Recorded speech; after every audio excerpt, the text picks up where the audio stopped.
Welcome to the Real Estate Syndication Show. Whether you are a seasoned investor or building a new real estate business, this is the show for you. Whitney Sewell talks to top experts in the business. Our goal is to help you master real estate syndication. And now your host, Whitney Sewell. This is your daily real estate syndication show. I'm your host, Whitney Sewell. Today our guest is Rodney Miller. Thanks for being on the show, Rodney. Thanks for having me.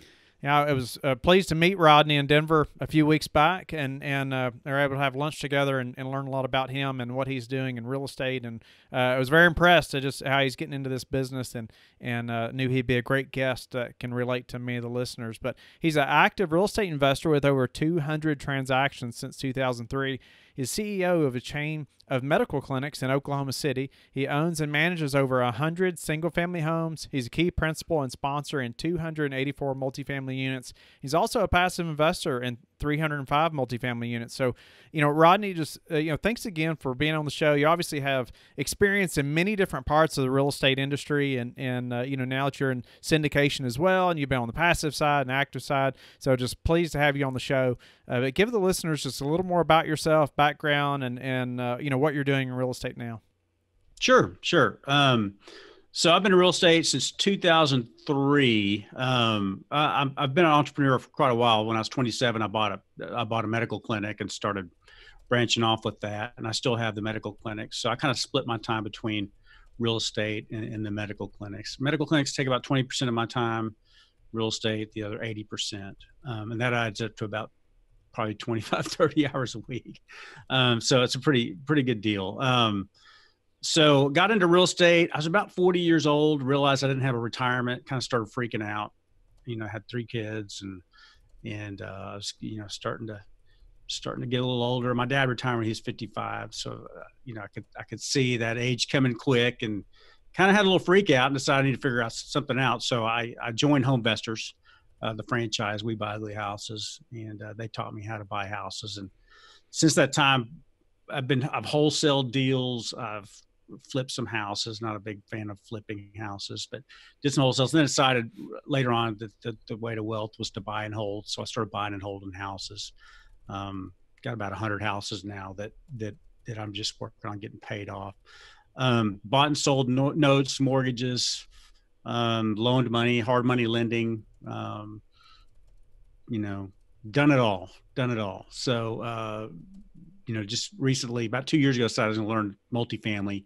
So started reading books and attending seminars for multifamily and trying to get educated on the ins and outs of multifamily syndication. And that's where I'm at today, man. Just trying to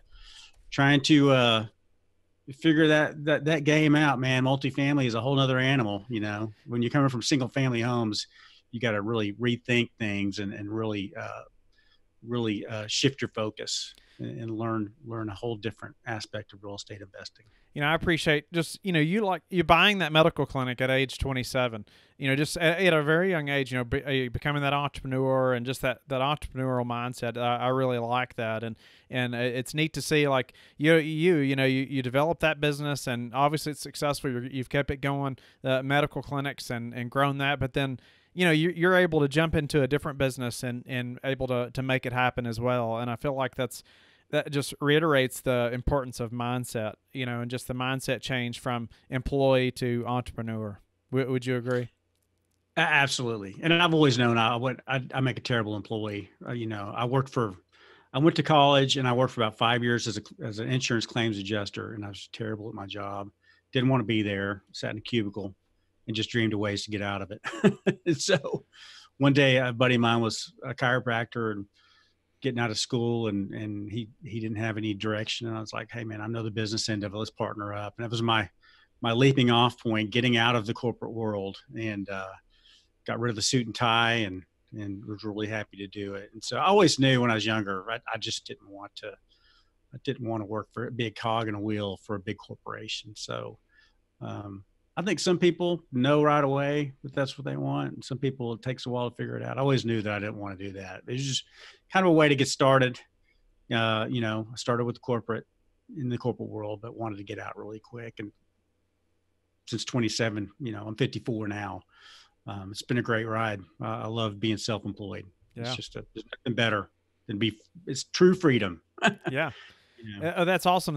So, so you started seeing that, okay, I don't have a retirement plan. And I think a lot of people that's self-employed, they don't, right? I mean, because you don't have this thing that's kind of already done for you. When you're in the corporate world, you're kind of made to put this money aside every check, right?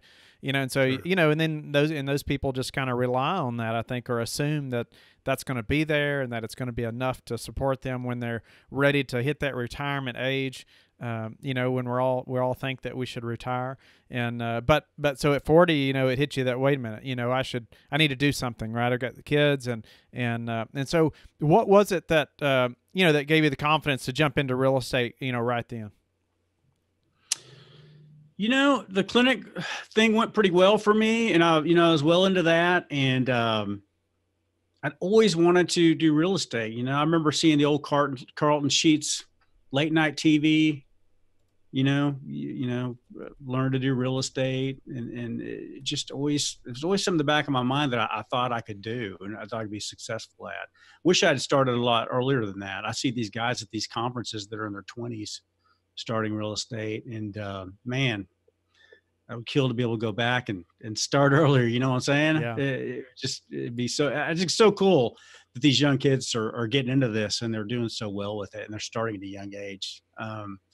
No, I just, it's always something I want to do, and started reading books on it, and it didn't seem like that tough of a thing to do.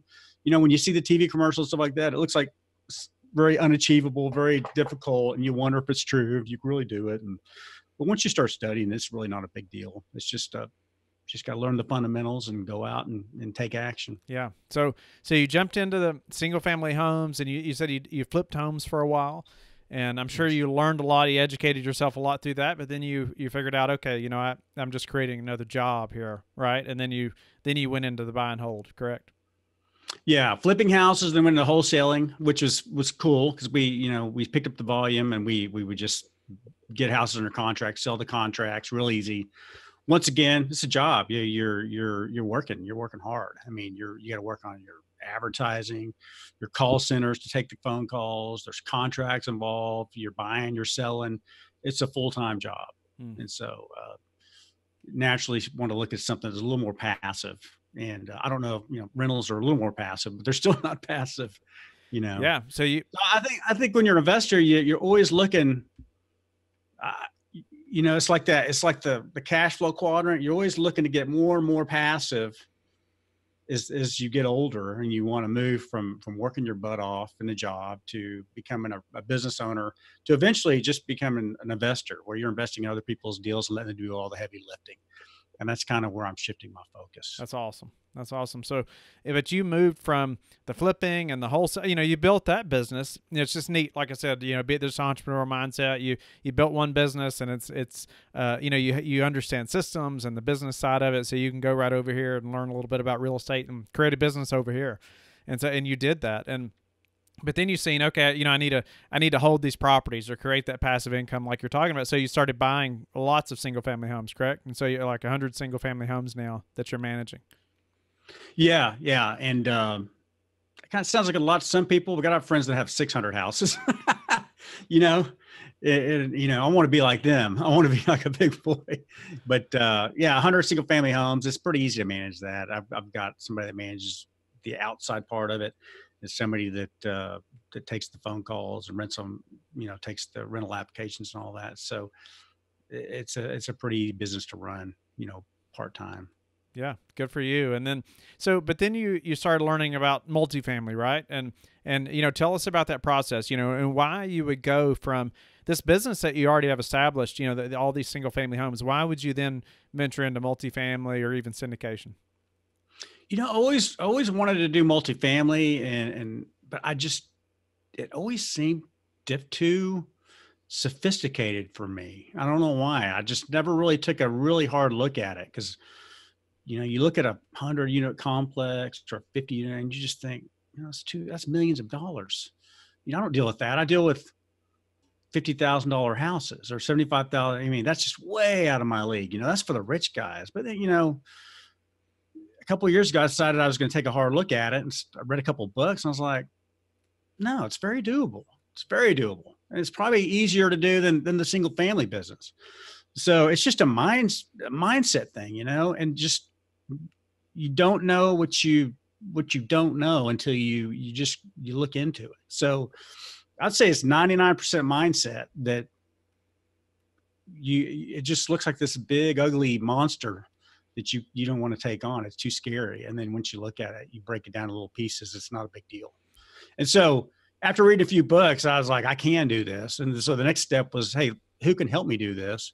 So I started looking for mentors and coaches and groups that I could start, associating with. And I found the Brad Summerall group out of Dallas, and hooked up with that group. And so I go there about every month to 2 months and just network and associate with folks that are in the multifamily business. And so has built a really good network over the last couple of years doing that. I've just folks that think like I do and are wanting to get into the business or already in the business. And it's just been a great ride. I've learned a lot, and I'm not an expert by any means, but I'm learning really quickly and starting to dip my toe in the water and have, I had a deal last year that fell through and got a deal now. So things are starting to move in the right direction. Nice. So some key things there, you talked about, you found a mentor and also a network. And I just see time and time again, people who are successful in this business or in about any business, right? I mean, you're going to have a mentor or a coach, somebody that's helping you, give you some guidance or keep you motivated or on track, something.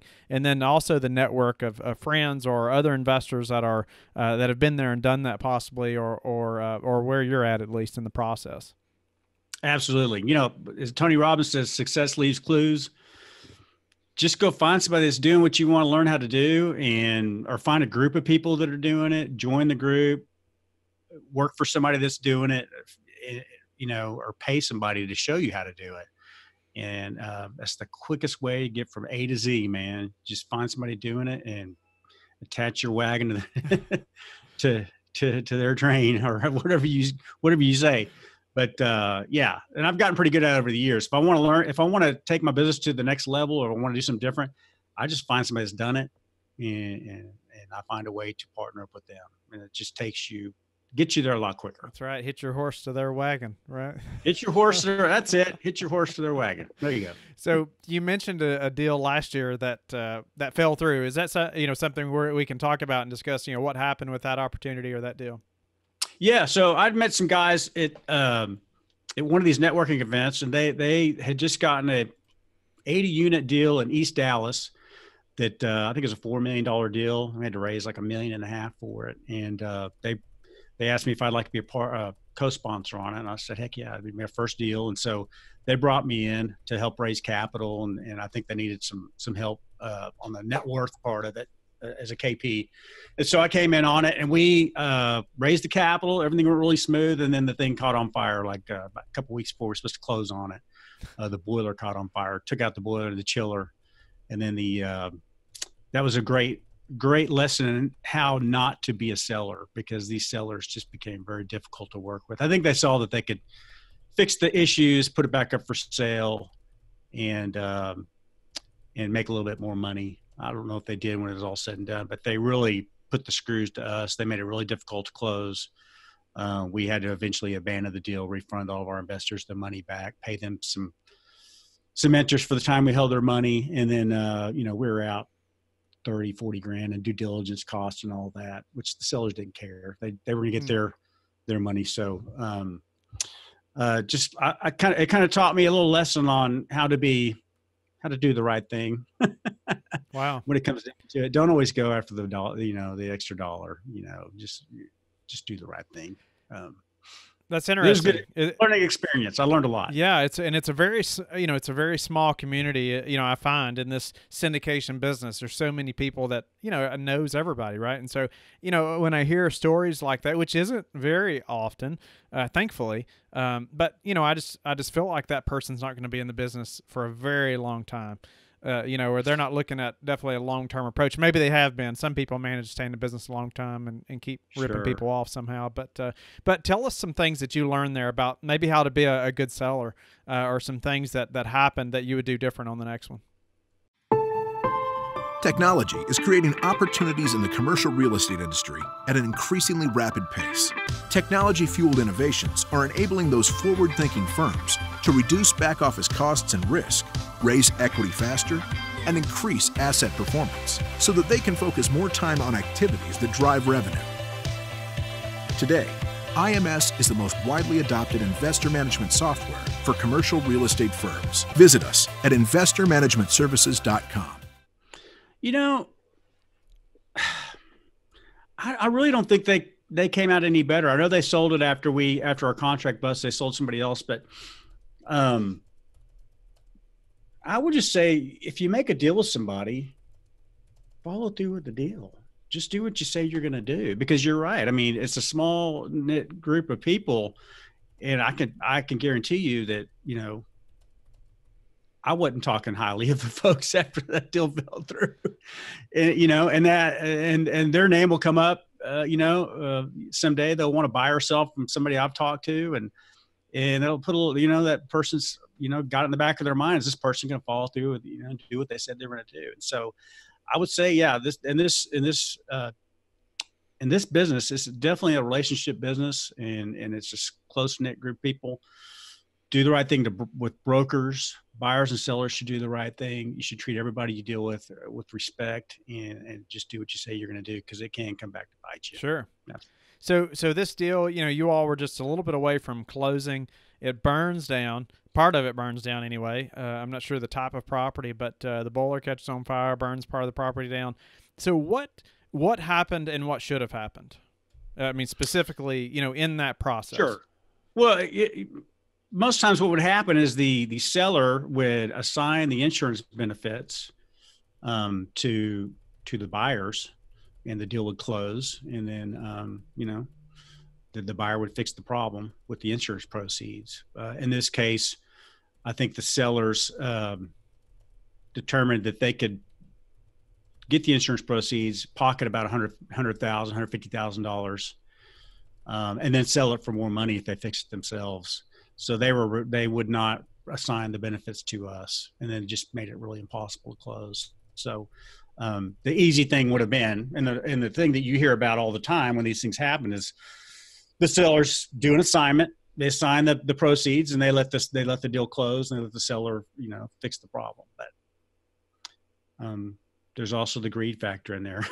You know, some folks see an extra way to squeeze a little bit extra money out of the deal at somebody else's expense, and that's kind of what happened to us, I feel like. So yeah, but we've gone. I don't want to sound bitter. No, yeah, and you got to learn from it and do better on the next one, right? And move. And Sure. Thankfully, y'all didn't get too caught up with that seller, you know. And I was just at a mastermind a couple weeks ago, and a guy that, you know, he's a very high level investor, owns many thousands of units, and he had talked about, he was in this. It's a similar process of what you're talking about, but he had a property where the boiler or something did catch on fire, or it maybe just went out. It was something.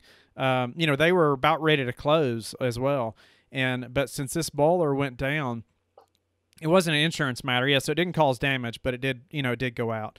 And so, you know, they were in the process of selling, and he replaced it. I mean, he said it was, you know, I don't know if it was a couple $100,000, you know, to get all this done, or at least 100. I can't remember, but you know, out of his pocket, they fixed it. And so, what he didn't know at the time was, you know, he didn't know the buyer at the time. But then, you know, a year later, he's in this mastermind, and guess what? The buyer of that property is also in the mastermind, you know, that he's in. So, you know, it's a small world, but he did the right thing, you know, and he fixed it, you know, because it was just regular maintenance. It should, you know, he would have had to have fixed it anyway, and it was on his watch, you know. So karma, man, karma. You know, the chances of you running into somebody you deal with on a transaction, your chance of you running into them again on a deal or you know, in the future is very, very likely. So yeah, it's just do the right thing. Yeah. So I know you're in the middle of a deal now, or that you're raising for. You know, maybe elaborate a little bit on, you know, just the capital raising process that you've learned, and some ways that you've been successful with that. Sure. So I have two partners, Carl Severcrop and Mike Van. We were purchasing a deal in Pryor, Oklahoma, which is a small town just east of Tulsa by about 40 miles. And normally we wouldn't look in a market that small because it's about 20,000 people. It's a 100-unit complex, but Google is putting a large data facility out there. And so the town is just going crazy. I mean, there's just a ton of activity there. Google's building out infrastructure all around that area, and everything's 100% occupied there. And you know, they're not building C-class apartments there anymore. So we feel really good about where we're at on the rents, and that we could slowly raise the rents. And it's more of a yield play. It's already making money. It's going to make money from day one. It's not a huge value add. We're not going to put a ton of money into it. But we're below the market rent, so we're just going to raise the rents over time, and then we have a plan to sell it in about 3 to 5 years. We got I think our raise is about $1.5 million. We've made our raise. We've over-raised. That's a problem that we might have to address. We've got more money than we need. We'll probably have to give some back, or take some $100,000 investments and cut them in half and give some of these folks back half their money or something. So the money came in so quick, we just all of a sudden we knew we had a couple $100,000 too much. So that's a problem I wasn't expecting. Yeah. So, but the raise was really smooth. One thing I did learn on this is it is a group effort, man. You want partners in these deals. It's so much work getting these things off the ground. You know, we've got a partner that's working with the brokers, you know, making sure all that stuff. I'm handling the legal. I'm handling all the money coming in from the investors. That's a full-time job. Somebody's dealing with the property management company. There's just so many aspects to getting these deals closed. I can't even imagine trying to do one of these on my own. It's a lot of work. I'm sure people do it. And maybe after I have more experience, I could do it, but it just seems like this is just teamwork. Teamwork makes the dream work. Because you can all just assign, you can all assign duties, you know, and everybody take a little the area of the process of getting this thing closed and take it over, and you know it's going to get done correctly. So my partners have been great. Everybody's kind of carrying their weight, and things seem like they're going to close on time. And this looks to be like a very smooth transaction. What's a couple of ways that you're prepared for the capital raise to make it so successful? Being overraised that quickly is great. That's a great problem to have, right? You know, so yeah. Maybe what are a couple of things that you did to be just this good at capital raising that fast? You know, I got a little taste of capital raising on that first deal that caught on fire, and this one seemed to go a little bit smoother. I can't say that we really did a whole lot. I didn't go out and work people beforehand. I didn't, you know, take people lunch and go, hey, I'm going to find a deal. If I do, would you be interested? You know, it was none of that. It was like, we found a deal. We put together an email. We shot the email out to everybody we knew. And we followed it up with a webinar, and we had our money. It was, you know, $1.5 million is not a huge raise. You know, I think our minimum investment was $35,000. But when you start getting checks in for $50,000, $100,000, I think we had a $200,000 investment. Yeah, that fills up pretty quick. Yeah. Yeah. And so what's been the hardest part of the syndication business for you so far, Rodney? The hardest part for me is I've been flying solo for so long. I've been a one-man show. You know, I've got employees. I'm the guy at the top, you know, and I have meetings. I tell people what to do. And I'm more of a top line CEO manager. I handle strategy, and I handle, you know, where are we taking this business? We're going to open a location, blah, blah, you know, whatever. This has forced me to get back down into the, I'm getting my hands dirty again. I'm taking investor money. I'm filling out spreadsheets. It's just a lot of work that, you know, I'm having to get involved with. And someday it'd be cool to build a team around that. But, you know, right now I feel like I need to learn the business. So I'm accountable to my partners. I'm accountable to the folks we're raising money from, our investors. And it's just that accountability that's kind of new. You know, I haven't had that in a long time, probably since I had a job when I was 26 years old. You know, I haven't felt like I was really accountable to anybody. So just working in a team again and being accountable is kind of, you know, it's humbling. Yeah. Yeah. And so what's a way that you've recently improved your business that we could apply to ours? You know, I'm so new to the multifamily. I would just say I'm building spreadsheets. I'm building processes. Everything I do, I'm trying to do it and trying to document how it went down and how I can do it better next time. That's it. Just processes. It's like any other business. You know, you do it yourself a few times. You learn to build processes around what you did. So at some point, you could build a team to take over a lot of those duties that you feel like you need to get away from at some point. It's because, you know, at some point, you know, my goal at some point is just to raise capital and to look for deals and raise capital, analyze deals and raise capital, and build strategic partnerships. I mean, those are the deals. Those are the things that really, that's where the rubber meets the road.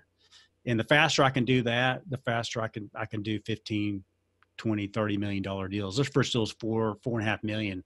I expect the next deal to be over 10 million, but the goal is to get to a $30 million deal in the next, 3 to 5 years. So that's the way we're going to get there, is we're going to have processes in place, and we're going to start building a team. Hopefully we'll bring on an acquisition specialist at some point, administrationist person that does all the admin, and somebody that deals with the investors. And so that, I would say that is it. Just processes. What's the number one thing that's contributed to your success? I don't quit. I just keep going. When I get, when I started in real estate, man, my first 3 deals I lost money on. A lot of people would quit. I'm too stupid to quit. I just keep going. I would say that for anybody that's going to go into business for themselves, you're going to get kicked in the groin several times. You're going to have setbacks. I see a lot of people quit. I see a lot of people give up and throw in the towel. You just got to keep going. You got to learn from your mistakes. And if they don't wipe you out, just learn from them and keep going. Sure way. If they do wipe you out, regroup, come back. That's right. Sure way to fail is to quit, isn't it? Exactly. You don't fail until you quit. So Rodney, you've been a great guest. I really appreciate your time and just the value you've provided to the listeners. How do you like to give back? I have an autistic son. And so every little spare bit of change and effort me and my wife have, aside from raising our kids and running these businesses, it goes to autism. I've invested in an autistic community called 29 Acres, which is outside of Denton, Texas, and they're building adult living facilities for adults with autism. And so we're invested in that. We're trying to help grow that. It's going to be really something special. I don't think there's going to be anything like it in the country. So hopefully we're building a model for the rest of the country, because there are a lot of kids now with autism that are going to be adults, and they're going to need a place to live someday. And a lot of them can't live on their own. So that's a passion. Wow. That's kind of how I like to give back. Yeah. Thank you for sharing that. That's incredible. 29 acres. And if we can find a link to that, we'll be sure to put that in the show. 29acres.com. Awesome. And, how can listeners get in touch with you, Rodney, and learn more about your business? They can email me, Rodney Miller at pobox.com, like post office box, is the best way to reach me. Yeah. Great. Love to hear from folks. If anybody ever needs help with anything, please reach out. Awesome. Rodney, thank you for extending that offer. I hope the listeners will connect with you. I hope they'll also go to LifeBridge Capital and connect with me, and also go to our Facebook group, the Real Estate Syndication Show, so we can all learn from experts like Rodney and ask questions and support each other and grow our businesses together. And we will talk to each of you tomorrow. Thanks, Whitney. Thank you for listening to the Real Estate Syndication Show, brought to you by LifeBridge Capital. LifeBridge Capital works with investors nationwide to invest in real estate, while also donating 50% of its profits to assist parents who are committing to adoption. LifeBridge Capital, making a difference, one investor and one child at a time. Connect online at www.lifebridgecapital.com for free material and videos to further your success.